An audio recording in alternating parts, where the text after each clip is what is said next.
Hello everyone! In this video, I'm going to show you how to remove copyright claim on TikTok video. So, let's get started. Let me explain why this might happen. The primary reason is likely that you used copyrighted music, meaning music owned by another creator or company. To resolve this, you could try contacting the copyright holder directly to discuss and potentially resolve the issue.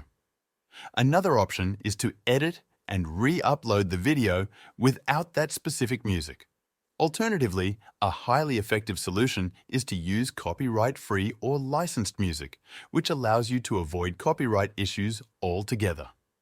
To switch from a business account to a personal account, start by going to your profile and clicking the three-line button in the top right corner. Then, select Settings and Privacy and navigate to Account, where you'll see an option labeled Switch to Personal Account. Click on it and finally choose Switch Anyway.